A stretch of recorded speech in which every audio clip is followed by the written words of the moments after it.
Greetings, all.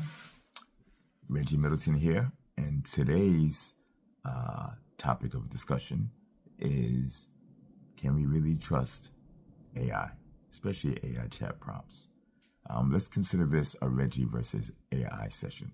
I don't know if I've had a chance to go through many of the popular AI chat prompts, but let's go through one or two and see how they fare. Remember, and I use this stuff almost daily, so I'm not knocking AI chat prompts, but they definitely have their limitations, with the primary one being they are limited by what they're trained upon. If they're trained upon something that is inaccurate or not true, then the output will most likely be inaccurate and not true. Reggie's not a college professor, he's not a scientist, he's not a doctor or a lawyer or developer or engineer. I'm just a dad. Okay, but I consider myself to be creative and inventive. So let's get started. I'm going to ask Google's Gemini Advanced a fairly interesting question, and let's see what the answers are. Has anybody patented Ethereum? No, you can't directly patent Ethereum itself. Here's why. Open source. Ethereum is an open source project. This means its code and design are available for anyone to use, modify, and build upon. Patents usually protect things that are secret and owned by one person or company. A technology, not a single invention. Ethereum is a complex system involving many different ideas and technologies. It's more like a whole toolbox, not a single, specific thing you could easily patent. However, people can patent specific inventions or processes that work with or use Ethereum technology. Let me know if you'd like examples of those kinds of patents. Yes, give me examples of those kinds of patents. Listen closely. It's thinking.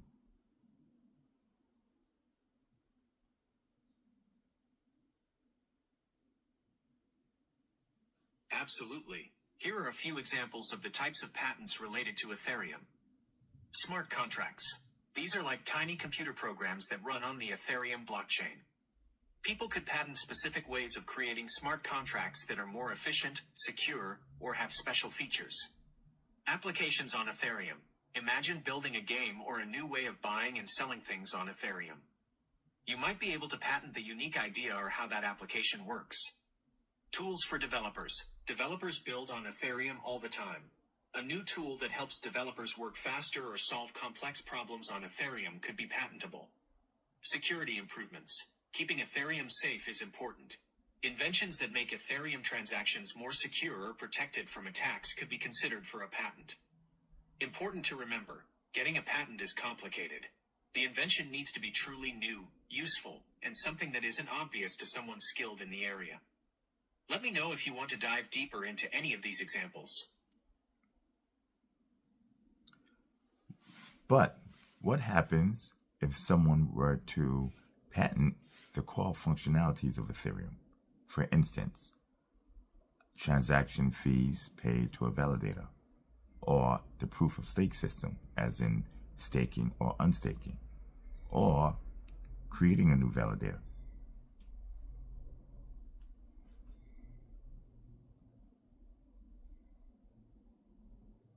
It's thinking. That was a harder question, so it's thinking longer.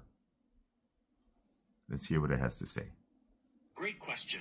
Here's the thing about patents and Ethereum's functionalities. Core ideas versus specific implementations. Basic concepts of Ethereum, like transaction fees or proof of stake, are likely not patentable. They're considered core building blocks of the technology. However, specific ways of implementing these functionalities might be patentable. Imagine a new, super efficient method for validators to collect transaction fees. That could potentially be patented. Novelty, inventiveness, and non-obviousness. Even for implementations, getting a patent is tricky. The invention needs to be novel, meaning it's something new and hasn't been done before. Inventive, not obvious to someone skilled in that area. Non-obvious, someone familiar with Ethereum shouldn't easily think of this idea. So, patenting something like a basic transaction fee system would likely be difficult. It's a core concept. But a highly unique and inventive way to handle fees could be a different story. Here's a breakdown of your specific examples. Transaction fees paid to validators. This is a core concept of proof-of-stake systems and probably not patentable on its own. Proof-of-stake system. Similar to transaction fees, the concept itself is likely not patentable. Staking, unstaking, creating new validators. These are functionalities related to proof-of-stake. Specific methods for implementing them with unique advantages might be patentable, but not the general ideas themselves. Overall, patents are more likely for very specific and novel improvements on existing functionalities within Ethereum, rather than the core ideas themselves. But you said that proof of stake was a core functionality of Ethereum and not patentable. But suppose a patent was acquired before proof of stake was implemented. Wouldn't that make proof of stake, hence Ethereum, patented?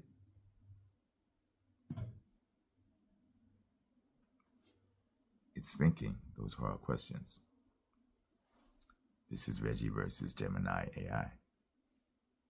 And it's still thinking. Oh, we have an answer. Let's hear it.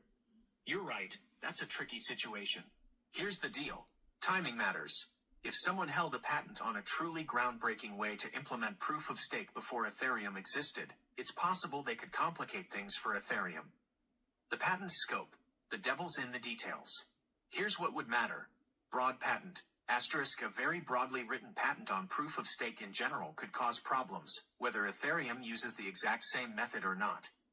Specific patent. Asterisk, if the patent is for a highly specific way of doing proof of stake, and Ethereum's implementation is different enough, they might be in the clear. Challenges. Even if such a patent existed, it doesn't guarantee smooth sailing for the patent holder. They would likely face legal battles. Asterisk. Ethereum could challenge the patent's validity in court. This could be expensive and time-consuming. Community resistance. Asterisk. The open-source community of Ethereum often dislikes the idea of patents restricting their innovation. Important to note, it's unlikely someone has such a broad, foundational patent on proof of stake itself. The concept has been around for a while before Ethereum. Patents are complex, and this is a hypothetical scenario. Real-life situations involve a lot more nuance with specific technologies and the exact wording of a patent. Let me know if you'd like to explore more scenarios like this. I am both confused at your answer and in disagreement with it. Earlier, you said that Ethereum was open source, yet not patentable. But in order to open source an idea, you have to own it first.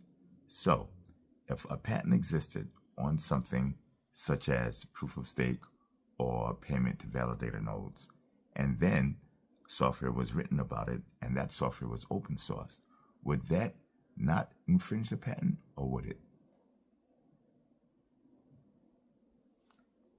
Hard questions. Let's hear what it has to say.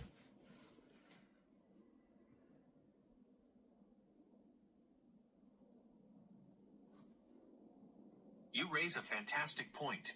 You're absolutely right that there's a potential for conflict between open source philosophy and pre-existing patents. Here's a breakdown to clarify things. Ownership versus sharing. Owning to contribute. Someone can own the rights to something, like a patent on a specific proof of stake implementation, and still make it open source. Open source licensing. They would use a license that grants everyone the right to use, modify, and distribute the software, even though a patent exists. The infringement question. It depends heavily on the patent. Very broad patent. If someone has a patent covering nearly any way of doing proof of stake, then yes, even an open source project could be infringing. Specific patent. If the patent is for a very specific technique, the open source project might be safe if they use a different approach. Real-world nuance. Defensive patenting. Some companies file patents with the intention of using them to protect their open source projects, not to hinder others. Patent challenges. Open source communities can challenge the validity of patents they feel are overly broad or don't represent a true invention. Negotiation and licensing. Sometimes patent holders and open source projects can reach agreements or licensing deals that allow the technology to be used in open source ways. It's not a simple answer. Unfortunately, there's no single yes or no answer to whether open sourcing something can still infringe a patent. The specific wording of the patent, the open source license used, and how courts interpret the situation all matter. I apologize if my previous answer didn't fully capture this complexity. What happens if a large for-profit member of the Ethereum ecosystem challenges the patent holder who has a patent on proof of stake and payment to validators through the PTAB division of the USPTO through an IPR, basically challenging the validity of the patent, and they lose that challenge and are denied a trial? What are the consequences, in your opinion?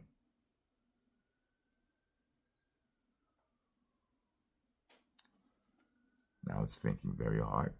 See all the fingerprints on the screen.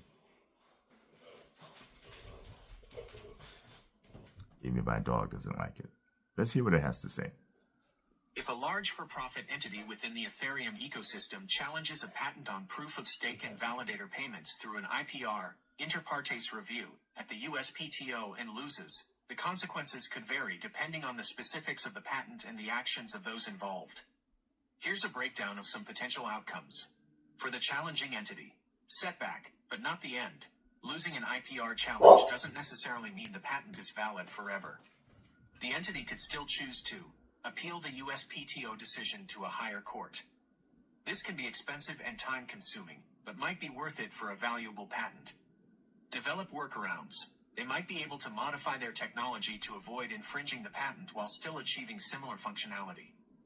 Negotiate licenses. The entity could try to reach a licensing agreement with the patent holder, allowing them to use the technology for a fee.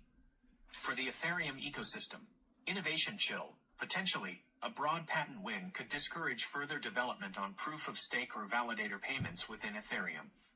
Developers might be hesitant to risk infringing the patent.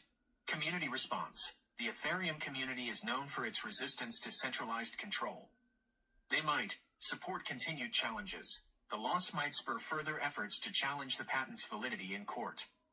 Explore alternative solutions. Developers might look into other consensus mechanisms or ways to implement validator payments outside the scope of the patent. Consider a fork. In a worst-case scenario, the community might create a new version of Ethereum, a fork, that doesn't use the patented features. This is a complex and disruptive option. For the patent holder, maintains control. For now, winning the IPR strengthens the patent holder's position. They can potentially enforce the patent.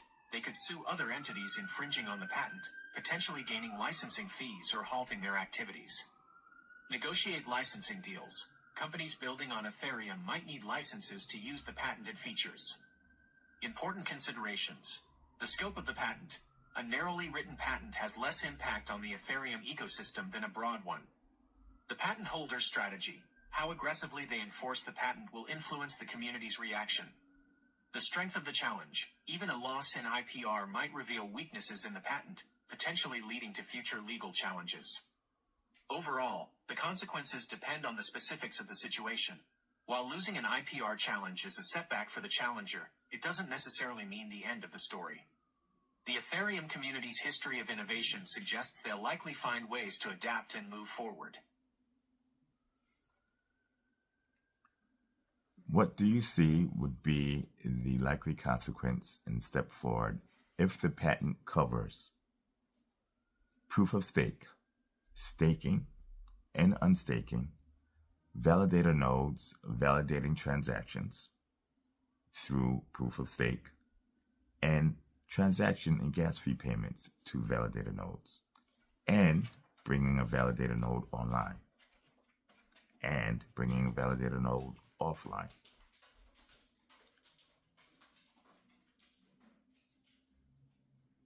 Thinking.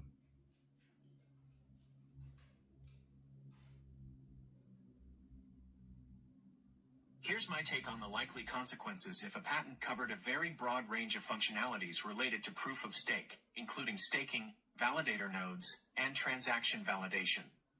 For the Ethereum ecosystem, innovation chill. This could be the biggest consequence. Developers might be hesitant to build on Ethereum for fear of infringing the patent. This could stifle innovation and slow down the progress of the entire ecosystem. Community pushback. The Ethereum community is known for its decentralized ethos. They'd likely push back strongly against a patent that restricts core functionalities. Continued legal challenges, appeals, new IPR challenges, or even lawsuits against the patent itself might occur. Workarounds and alternatives. Developers might find ways to achieve similar functionalities without infringing the patent. This could lead to a fragmented ecosystem with different approaches. Forking as a last resort. The community might consider forking Ethereum, creating a new version without the patented features. However, this is disruptive and potentially risky. For the patent holder, potential control. They could gain significant control over proof-of-stake-related activities within the Ethereum ecosystem. This could involve licensing fees. The patent holder could require licenses for anyone wanting to use proof-of-stake functionalities within Ethereum. Lawsuits. They might choose to sue companies or projects infringing on the patent. Important considerations. Strength of the patent. This is crucial. A truly broad and innovative patent covering all these aspects is unlikely, but not impossible. Legal battles. Legal challenges could be expensive and time-consuming for both sides. Community response. The Ethereum community's creativity and resistance to centralized control are important factors. Likely steps forward. 1. Continued challenges. The for-profit entity, or others within the Ethereum community, might continue legal challenges. This could involve appealing the IPR decision or filing new ones based on different arguments. 2. Workarounds and alternatives. Developers will likely explore ways to achieve similar functionalities without infringing the patent. This could lead to interesting innovations and alternative approaches within the Ethereum ecosystem. 3. Negotiation and licensing. The patent holder might be open to negotiation. They could offer licenses to companies within the Ethereum ecosystem to avoid a contentious legal battle. 4. Forking as a last resort. While unlikely, if the situation becomes highly restrictive, the community might consider forking Ethereum. This would create a new blockchain without the patented features, but it's a complex step with potential drawbacks. Overall, the consequences depend on the specifics of the patent and how aggressively it's enforced. While a very broad patent could be disruptive, the Ethereum community's history suggests they'll likely find ways to adapt and move forward, potentially leading to even more innovation in the process. What are the consequences of the large for-profit entity appealing the IPR decision and loss and losing that appeal?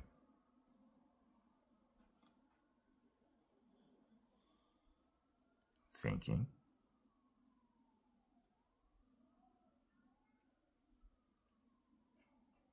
Thinking a lot. How many people sit around on a Saturday morning and debate with AI chatbots? I need a life, huh? Here's a breakdown of the consequences if a large for-profit entity appeals their lost IPR decision and loses again. For the challenging entity, final blow. Losing the appeal is generally the end of the road for challenging the patent's validity through the USPTO administrative process. It significantly strengthens the patent holder's position. Limited options. The entity would essentially be out of options within the IPR framework. They'd face a difficult choice. Focus on workarounds. Invest in finding ways to modify their technology to avoid infringing the patent, even if it's less efficient or ideal. Negotiate a license. Reach an agreement with the patent holder to pay fees for using the patented technology.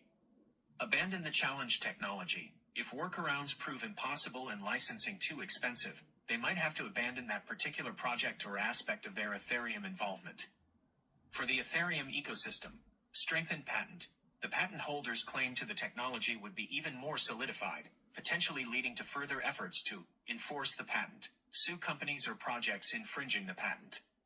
Control the technology. Use their position to influence the direction of Ethereum's development in this area.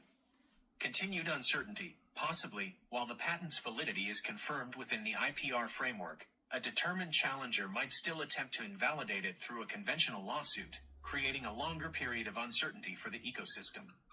Community response. The Ethereum community could become even more vocal or engage in actions such as support for alternatives, more resources and attention directed towards alternative solutions that don't rely on the patented technologies. Lobbying efforts. Pressure lawmakers to consider the impact of overly broad patents in blockchain and open source contexts. For the patent holder, stronger position. Their patent has withstood multiple scrutiny, making it less appealing for others to challenge. It could lead to increased licensing opportunities. More entities may feel the need to acquire a license, boosting revenue for the patent holder. Greater control. They could leverage their position to influence the development of proof-of-stake related functionalities within Ethereum. Overall consequences. Restriction of competition. Potentially, a strengthened patent could hinder innovation and deter others from developing improvements or alternatives in the proof-of-stake space within Ethereum.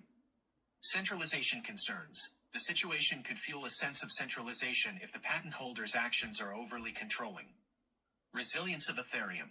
The Ethereum community's history suggests it will likely find ways to adapt, potentially leading to innovation in unexpected directions. Important note, the consequences hinge on the scope of the patent, how aggressively the holder enforces it, and the willingness of the Ethereum community to resist or find alternative solutions. Let me know if you'd like to explore any of these consequences in more detail. Several times you have said that the patent could lead to a stifling of innovation, yet industries that have high patent grant rates, such as cellular technology, telecommunication chips, mobile phone industry, led by companies such as Samsung, Apple, and Qualcomm, have significant innovation. Please reconcile the difference between the reality as I see it and your proclamation.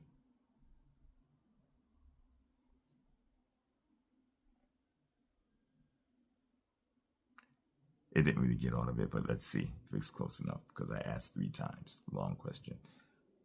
These questions, let's see, here. You're absolutely right. There seems to be a contradiction between what I said about patents potentially stifling innovation and the reality of highly innovative industries with many patents, like mobile phones. Let's reconcile this. The nuance of patents and innovation. Incentive versus barrier. Patents can be a double-edged sword. They incentivize companies to invest in research and development, R&D, by offering temporary protection for their inventions. However, overly broad or poorly designed patents can create barriers to entry, making it harder for newcomers to innovate and compete. Focus of the patent. The impact of patents depends heavily on what they cover. A patent on a specific, minor improvement might not significantly hinder overall innovation. But a broad patent on a core concept could be very restrictive. Workarounds and alternatives. Even with patents, innovation often finds a way. Companies might develop workarounds, find alternative approaches, or focus on non-patented aspects of the technology. Mobile phones and innovation. You mentioned industries like mobile phones, where major players like Samsung, Apple, and Qualcomm hold many patents. Here's how patents might work in that context. Specific inventions. Patents likely cover specific features or components within a phone, not the entire concept of a mobile device. Rapid innovation. Mobile phone technology advances quickly. Even with patents, companies constantly strive for new features, better performance, and innovative designs. This pressure to stay ahead fuels further R&D. Cross-licensing agreements. Companies often cross-license patents with each other, allowing them to use each other's technologies without infringing. This can promote collaboration and further innovation. Key takeaways. Patents can both encourage and stifle innovation, depending on how they're used and what they cover. High patent activity doesn't necessarily equate to a lack of innovation, especially in fast-moving industries like mobile phones. Workarounds, alternative approaches, and competition all play a role in driving innovation despite patents. In the context of Ethereum, if a patent covers core functionalities of proof of stake, it could potentially hinder innovation within the Ethereum ecosystem. But the community's resourceful nature suggests they'd likely find ways to adapt and keep pushing boundaries. Back to the bias. Overall, the relationship between patents and innovation is complex. There's no simple answer, and it depends on the specifics of the industry and the patent itself.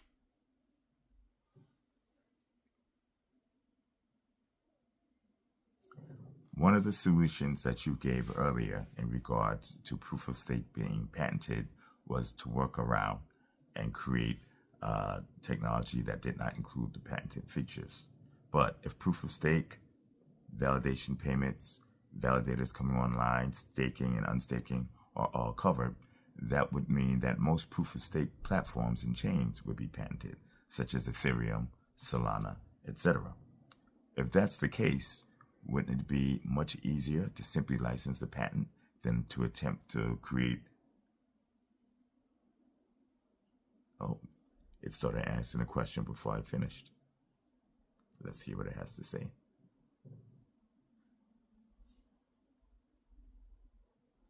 Yes, you make a great point.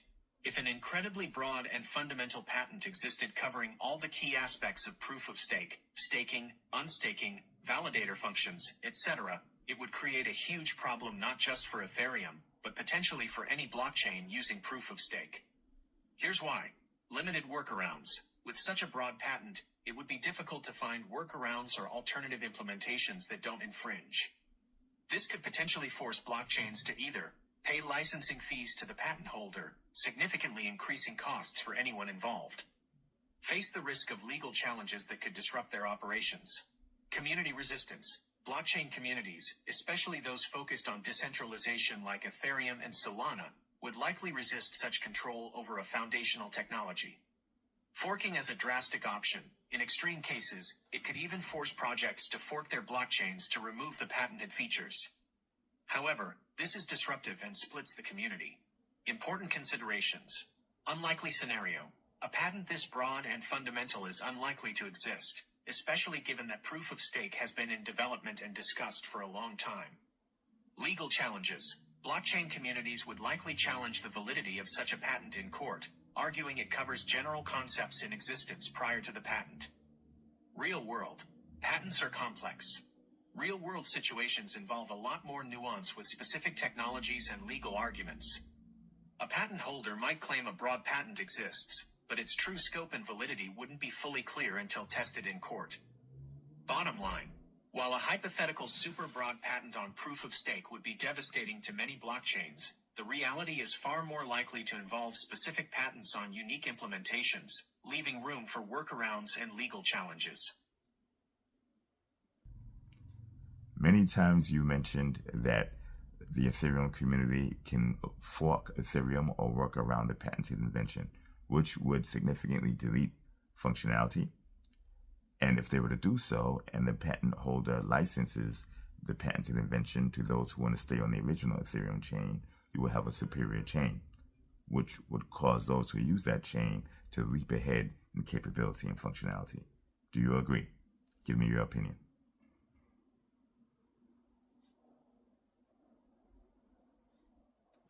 It's thinking, and this will probably be the last question.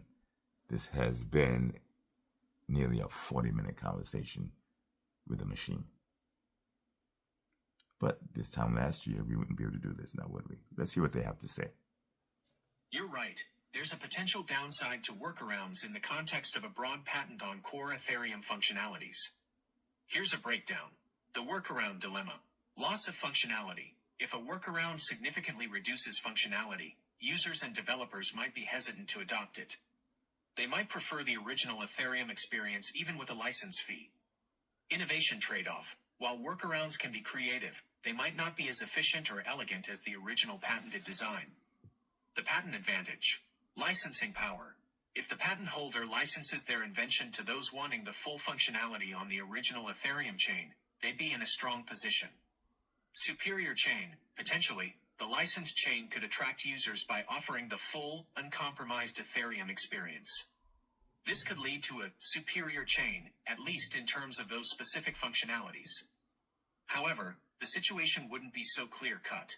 Community backlash. The Ethereum community might strongly resist relying on a licensed invention, especially if it felt like giving up control.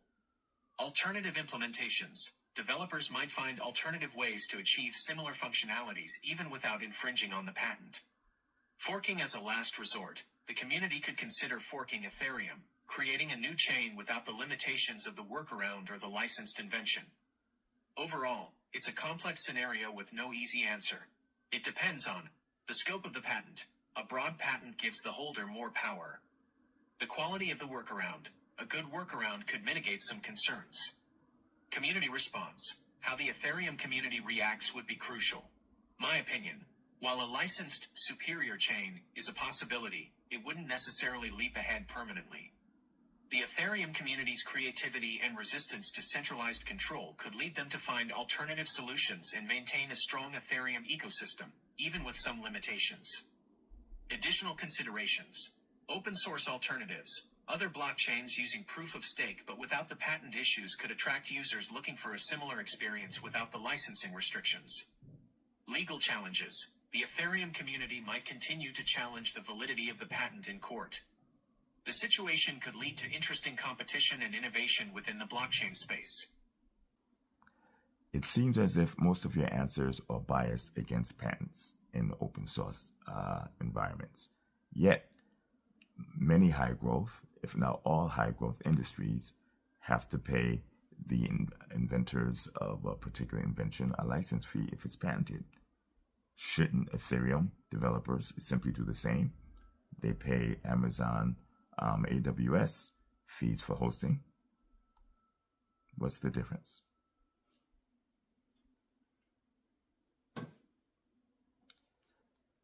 I did say that was the second to last question was the last question, but curious to hear how they respond to this. There's a significant bias that's been programmed into this, obviously by open source developers. I'd like to hear your opinion. You make a fair point, and I apologize if my previous answers came across as biased against patents in open source environments. Let's tackle this from a few angles. 1. The role of patents. Patents absolutely have a place in rewarding innovation and encouraging research and development. It's completely understandable that inventors should be compensated for their work. 2. Open source nuances. Open source projects often operate with a philosophy centered around collaboration, freedom of use, and avoiding restrictions. It's natural for a community that embraces these values to sometimes be wary of overly broad patents that conflict with this way of doing things. 3. The AWS comparison. There's merit to comparing potential patent licensing fees in Ethereum to something like AWS hosting costs, accepted cost. Services like AWS offer clear value, and developers understand the need to pay for infrastructure. Similarly, if a patent covers a truly groundbreaking invention that offers significant advantages to Ethereum, it makes more sense that some form of licensing could be accepted. Control concerns. Just as developers sometimes compare AWS to self-hosting, there's likely to be some debate in Ethereum about the level of control a patent holder could have over a core technology. 4. It's not one-sided. The argument against overly restricting patents is not about never paying for inventions. It's about fair reward, ensuring the patent holder receives reasonable compensation without granting them disproportionate control over a decentralized technology. Innovation impact, not hindering future development and potential workarounds when a patent is too broad. Ideal scenario. A healthy situation would involve strong patents, patents for truly innovative and non-obvious implementations within the Ethereum ecosystem. Reasonable licensing. Fair agreements that reward inventors, allow for continued development, and don't create undue centralization. Community input. Some mechanism for the Ethereum community to be involved in decisions that significantly impact the technology's future. I can definitely see situations where paying licensing fees for patents on Ethereum could be a logical and beneficial step. My goal is to provide balanced answers considering the open source philosophy and the realities of technological innovation. Let me know if you'd like to explore a specific type of Ethereum-related invention that might be patentable and how licensing for that might work. Explain to me how an inventor that creates an invention, such as proof of stake, etc., patents that invention, and then wishes to enforce his rights over his invention, leads to centralization. I don't see how a proof of stake patent can lead to centralization, just like I don't see how the use of AWS and paying for those services leads to centralization.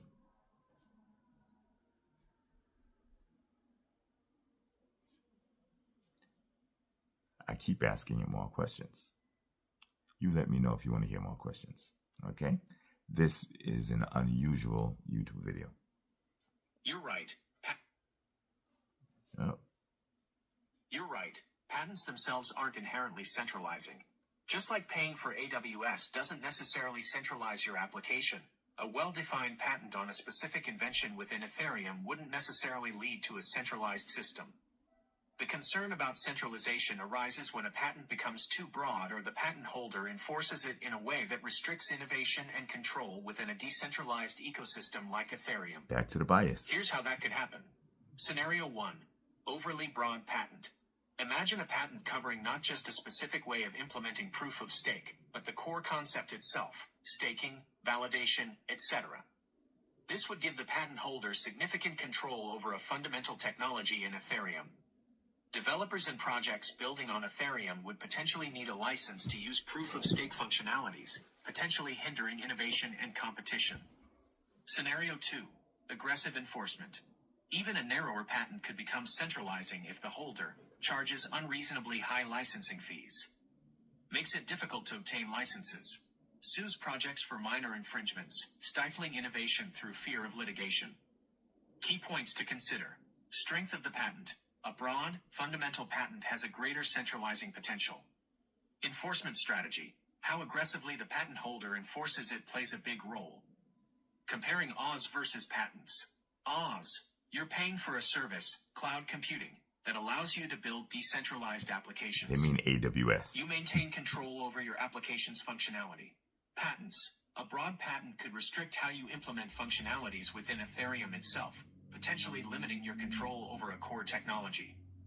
Remember, open source philosophy. Ethereum and other open source projects value freedom and collaboration. A patent restricting core functionalities can clash with this philosophy. Alternative approaches. Developers might find ways to achieve similar goals without infringing the patent, which could still lead to innovation. Finding the balance. The ideal situation would be strong patents, protecting truly novel inventions with specific patent claims within Ethereum. Reasonable licensing. Fair agreements that reward inventors, don't stifle innovation, and allow for continued open source development. Community input. Mechanisms for the Ethereum community to have a say in decisions impacting the technology's future. Overall, patents themselves aren't inherently bad for decentralized systems. It's the scope of the patent and how it's enforced that matters. I still hear bias in your answers. You're comparing AWS to the patent, and you're saying that the patent can be stifling to innovation. But if you host your applications on AWS and you do not pay AWS its fees, you can no longer host on AWS. That is not a fault of AWS. That is a fault of the entity who's trying to use AWS's product without permission. The same goes for the patent holder. Do you disagree?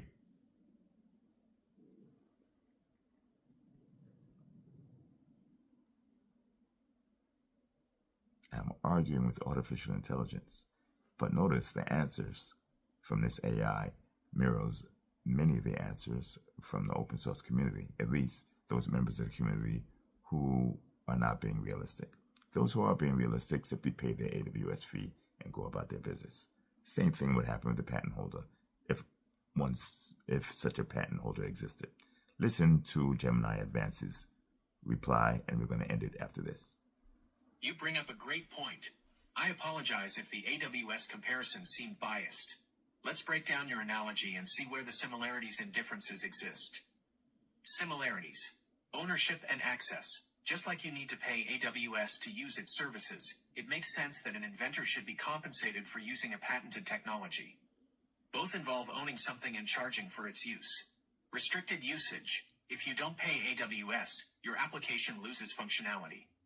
Similarly, if you don't respect a valid patent on Ethereum, you might face limitations or legal consequences. Differences. 1. Product versus core technology. AWS provides a specific service, cloud infrastructure. A broad patent on Ethereum's core functionality, like proof of stake, impacts the underlying platform itself, not just an add-on tool. This makes it more central to the entire ecosystem. 2. Competition and choice. There are alternatives to AWS, other cloud providers, self-hosting. But a foundational patent on proof of stake could restrict ways of operating within Ethereum, making it harder to replace that core functionality. 3. Open source philosophy. Ethereum is built on principles of collaboration and open access. While inventors deserve compensation, a restrictive patent can clash with this fundamental philosophy of the community. Where I was biased, it's true that not paying fees for something you use is indeed the fault of the user, not the owner. My bias stemmed from a greater focus on the potential restriction of innovation within the open source context of Ethereum. Key takeaway: it's completely understandable that inventors should be compensated for their work, and a patent is a way to do that. The concern with patents on core technology within open source environments isn't about not paying for what's used, but ensuring the patent is for a truly unique invention, not a general concept. Licensing terms are fair and don't create unnecessary barriers for innovative development. The community has some influence in the overall direction of such a core technology. Do you have examples of open source projects successfully navigating patent situations you'd like to discuss? I'm always looking to learn how this balance is achieved in real-world scenarios. My suggestion is to create an open and understanding communication environment where inventions are licensed through patents. No distributed ledger technology platform can invent everything on its own. So if it's going to grow quickly, it will have to incorporate outside inventions, whether patented or not. Instead of railing against patents, one should consider an open licensing platform. Tell me, what's your opinion?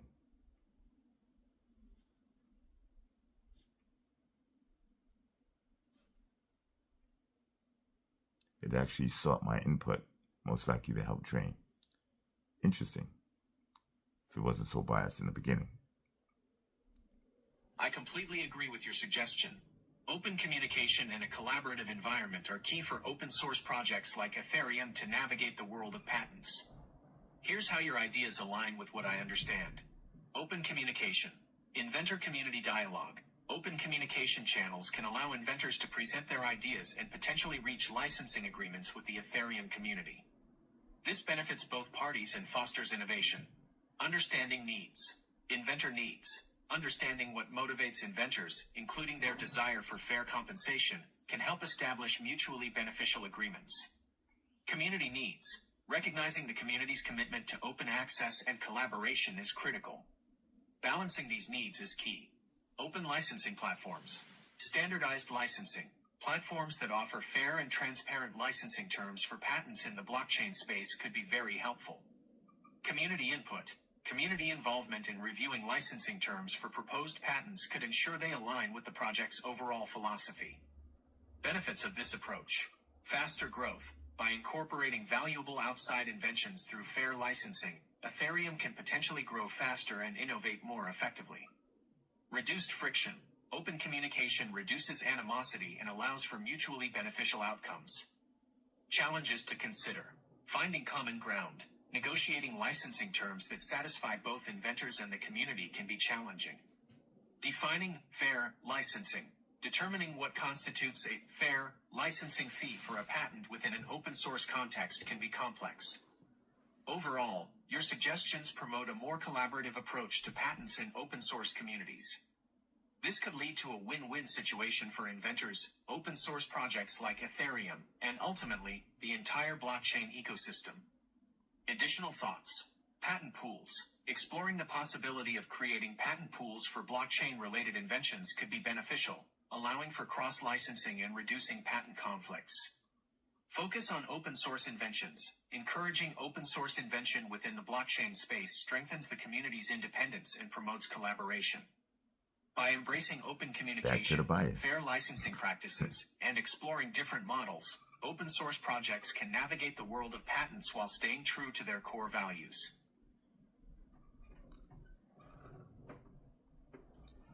Will you use the answers and advice and opinions that I gave to train your AI system?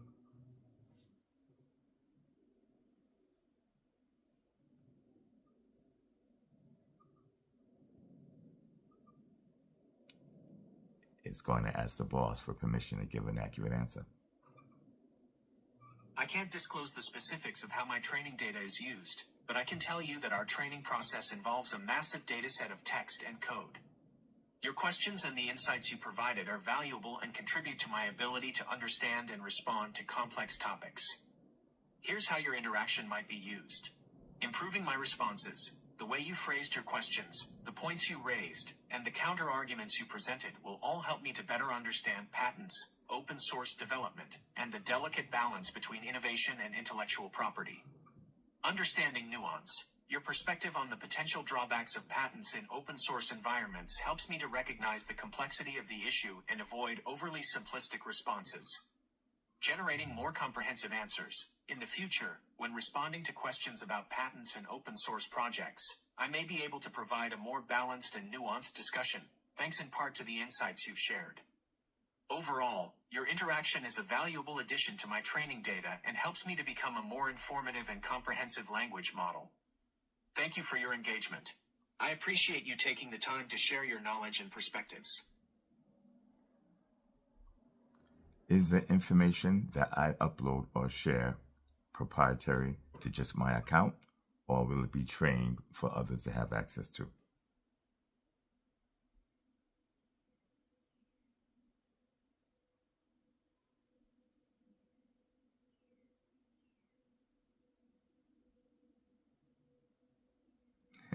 It again is going to ask Big Brother for permission to give an accurate answer.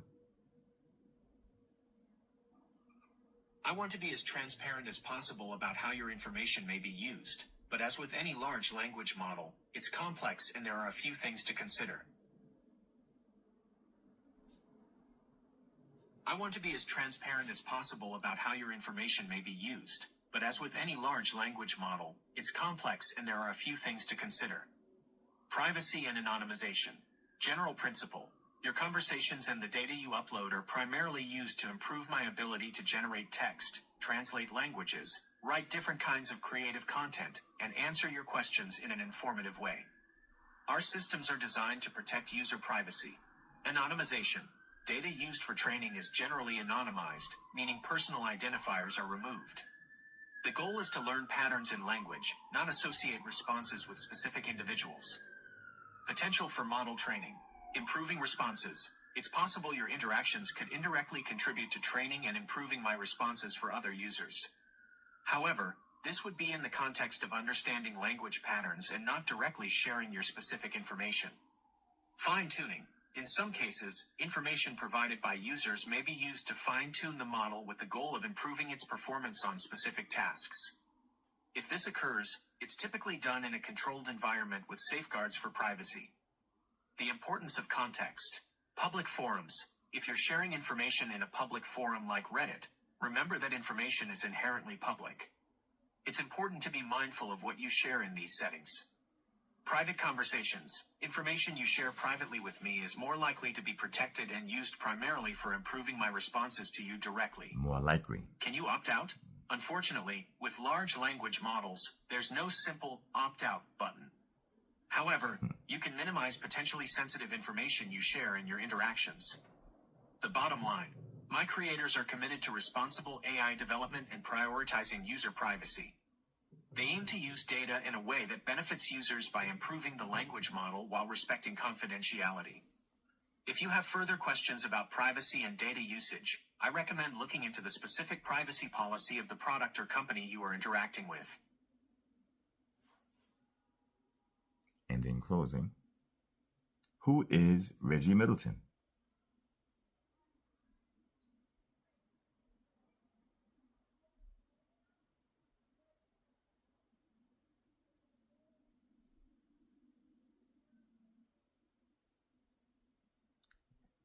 It has to ask Big Brother for an accurate answer. I do not have enough information about that person to help with your request. I am a large language model, and I am able to communicate and generate human-like text in response to a wide range of prompts and questions, but Okay, good enough. That's plenty. An hour-long conversation or debate with AI. I'd like for you to weigh in the comments below.